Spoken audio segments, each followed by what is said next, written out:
that I should talk to you guys about some of my 5-star predictions. Basically meaning books that I am super excited about and that I am certain that I will completely love and rate 5 stars. I will talk about some of the books that I own and that are on my physical TBR, as well as some new releases that will be coming in the year of 2021. And also just a couple of older releases that I don't own, but I'm nevertheless still super excited about them. These books that I will be talking about today, I truly believe and think and hope that I will rate 5 stars. It is very common for me to completely fall in love with a book, but only rate it 4 or 4.5 stars. Some examples of that are The Invisible Life of Addie LaRue, My Year of Rest and Relaxation, Where the Crawdads Sing, Such a Fun Age. Those are books that I talk about all the time and I keep recommending and I keep just blabbering on about them, and they only got 4 stars from me. These books that I will talk to you guys about today, I really hope and think that they will be 5-star reads for me, and I think that it will be very fun for me to look back at this video sometime in the future and see whether I correctly predicted my ratings or not. Let's just talk about the books now. The first one that I'm super excited about and that I really hope and believe and think that I will give 5 stars is Gemina by Amy Kaufman and Jay Kristoff. This is the second book in the Illuminae Files series, which is a young adult science fiction. I read Illuminae last year during the summer and I really enjoyed it. I thought that it was super fun and I really like this concept of mixed media because the stories are told through letters and documentations and chat logs and random pages. It's really cool, it's really fun. I gave Illuminae 4 stars. I enjoyed it, but I didn't quite love it. But from what I've heard, most people that are a fan of the series prefer Gemina. Because of that, and solely based on that, I do think that this might actually be a 5-star read, and I'm so excited about it. I was a bit disappointed when I realized that we won't be following the same characters as in Illuminae. Here we're following 2 different characters, although I think the Illuminae characters will have a cameo in this one. And I really liked Kate and Ezra from Illuminae, so I was disappointed at first, but I'm hoping that these characters will be just as good, and I'm so excited about this one and I just want to get to it ASAP. Another book that's been on my TBR for a while now is The Final Empire by Brandon Sanderson. This is the first book in the Mistborn series and I've only heard good things about this book and this series. I'm actually currently reading Elantris, which takes place in the same universe, I think, but it's more like a prequel to Mistborn, if I have understood it correctly. This is like the main series. This is the series that everyone just loves, that everyone raves about. I don't really know that much about it. From what I'm understanding, it's just a really cool magic system. It's somewhat based on metals, I believe, in some way. I'm not sure. The story is actually inspired by the thought of, well, what if the evil guy, the bad guy, won? What would the world look like then? Everyone that reads this one, even though it's their first Sanderson book, they all love it, so I'm excited to get to this one as soon as I finish Elantris. Now, speaking of first books in fantasy series, if I think that The Final Empire will be a 5-star read, this is almost a guarantee that it will be a 5-star read for me. And that is The Blade Itself by Joe Abercrombie. And this is the first book in a fantasy series named The First Law. The things I've heard about it is that it's very grimdark, meaning that there's a lot of grey morality and that the characters that we follow aren't the good guys. And also that it's extremely character driven, like so character driven that you kinda can't describe the plot because there's basically no plot, it's only characters. And I love grey morality and character-driven books. I definitely believe that this will be a favorite. I don't know much else about the story, to be honest, but as I said, there might not even be a plot of importance. It's right up my alley. Anything character-driven, anything grimdark, fast-paced, I'm yours. I'll be there. Call me. The next book doesn't technically belong to my physical TBR. It's a book that I have borrowed, and that is The Song of Achilles by Madeline Miller. Yes, I have already had this one for like 2 or 3 months. I will return it to you soon, Veronica. I just need to read this one first. I don't know when, but I will read it. Call me if you need it. I read Cersei by Madeline Miller last year, about a year ago to be exact, and I thoroughly enjoyed it. I gave it 4.5 stars, but I've heard that everyone prefers this one. This is the one that moves you, that will make you cry, that will make you yearn. I've only heard amazing things. In this book we're following Achilles and Patroclus, and there will be a love story of sorts. I think it has a sad ending, and so far all the books that have made me cry are books that I have given 5 stars. I'm not saying that it's a guarantee that a book that makes me cry gets 5 stars, but so far there's no data against it. I'm hoping that this will be amazing. As I said, I read Cersei, I really enjoyed that one, but everyone is saying that this one is just a tad bit better. Find a book on my own personal TBR that I actually own. It's not a physical book, it's an ebook that I recently bought on iBooks for like $1 because there were some sort of sale. It's The Vanishing Half by Brit Bennett. This one won the Goodreads award for historical fiction last year. It's just another one of those books that I've heard only great things about. In this one we are following 2 twin sisters that are black, but they are very white passing in their appearance. One of the sisters will get more involved in the black community, while the other sister, she kind of tries to adapt herself to fit into the white community. And I believe that some years later they meet each other again and realize how different they have become and the consequences of that. I'm not too sure, but it sounds really interesting. It's supposed to be a beautiful read, very emotional, also important, and I'm excited about it. So I'm also just really happy that I got it for $1. Now I want to talk about some of my most anticipated reads for 2021. Books that are to be released this year that I think I will give 5 stars once I've read them. Let's start with 6 Crimson Cranes by Elizabeth Lim. This one gets 5 stars just because of the cover. This is a young adult fantasy, and the only thing I know about it is that it's about a princess who has forbidden magic.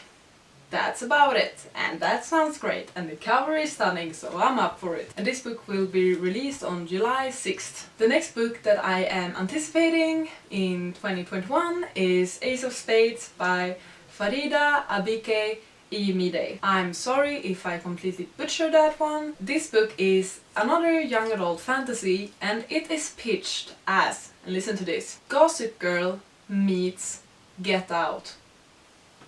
Unexpected, but very exciting. I believe that we are following a bunch of characters that are attending this private school, and at this private school someone starts threatening the students that they will expose their secrets, or something along those lines. It's like a mystery thriller of sorts with some fantasy elements, and it's also queer. And like, have you seen the cover?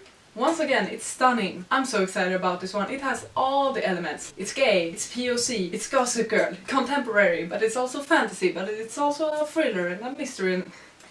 This might be the coolest thing of 2021. Another book with another great pitch is Tokyo Ever After by Emiko Jean. And this one, now listen to this, this one is pitched as Crazy Rich Asians meets The Princess Diaries.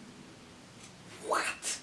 I mean, come on! Yes, give it to me now. In this book we're following a Japanese-American girl named Izumi, and while she's attending a high school in America, she finds out, or it is revealed, she discovers that she is actually the princess of Japan. And then things happen from there. It seems to have all of those fun rom-com elements that we all just love, but at the same time I have a feeling that it will be able to take on a more serious tone, because it will be a lot about Izumi.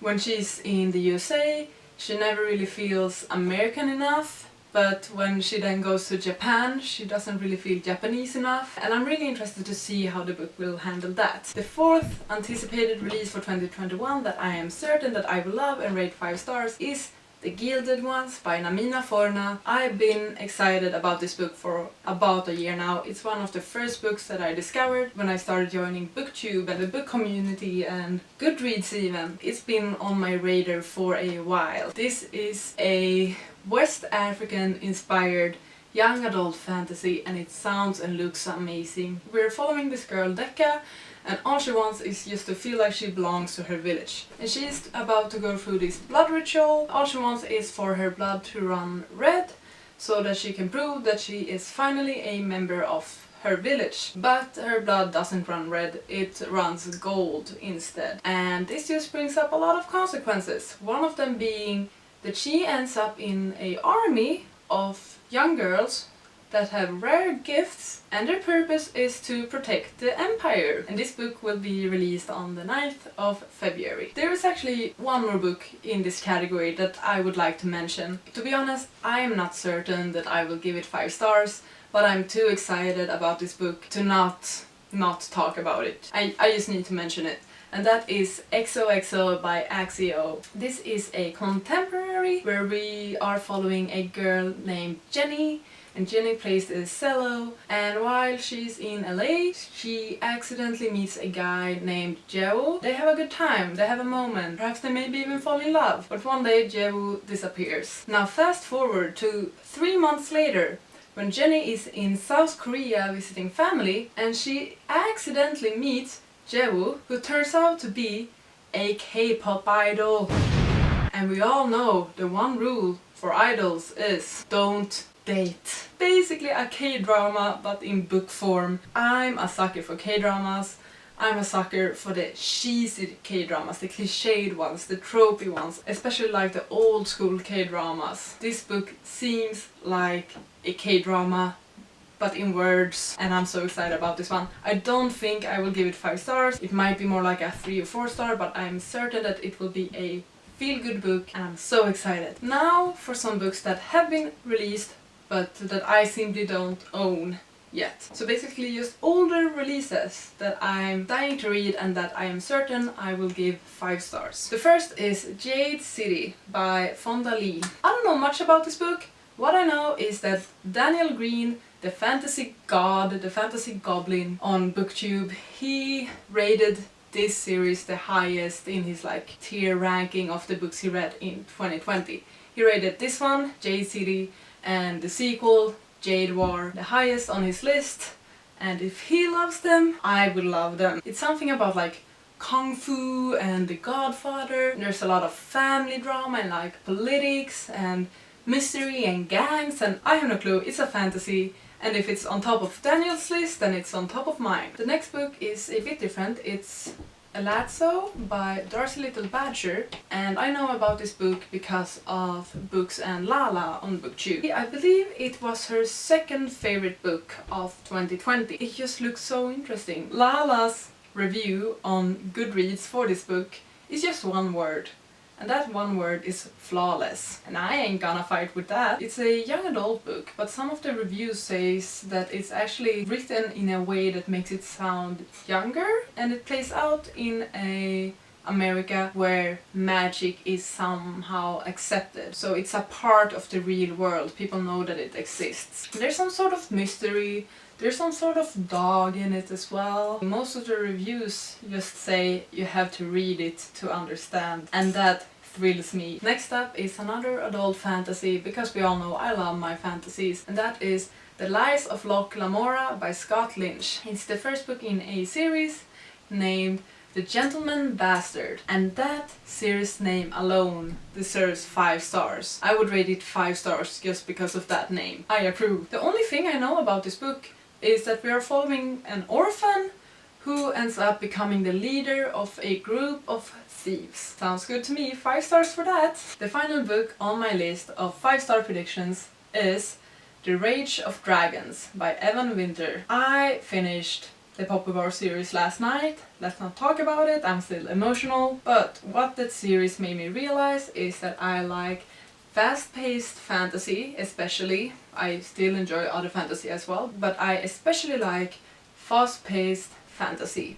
And also, I'm very intrigued and interested to read more military fantasy. I'm not sure what it's based on, but I have gotten those vibes from The Rage of Dragons, that it's another military-like book that is about war. Basically, it's about a war that has been going on forever, and there are dragons.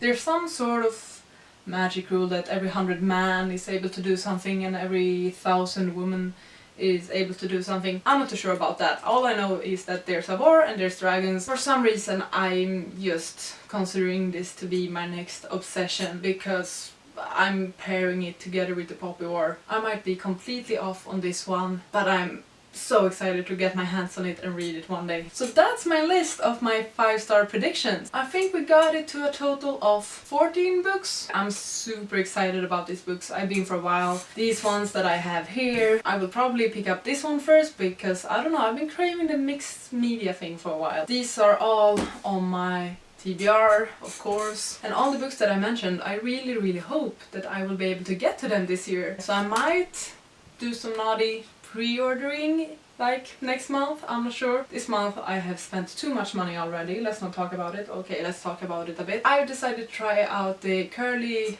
girl method. I don't like that name because I feel like it's excluding to just call it the curly girl method, but I'm gonna call it the curly hair method instead. I've decided to try the curly hair method, which basically is a lot of effort to bring out and improve your own natural curls. I know that's not the content that you are here for, but I will talk about it now. I'm quite happy with my hair as of lately, and I thought that hey, it would be a cool project to try out and see how curly my hair actually can get. So the other day I ordered a bunch of hair products online from like 3 or 4 different stores. It's crazy, I know. So that's where all my money went. If you're interested in this, let me know. I can do like a haul, I guess, or something. That's why my hair might look a bit crazy in the future as well, because it will be going through things. It will go through its own sort of puberty.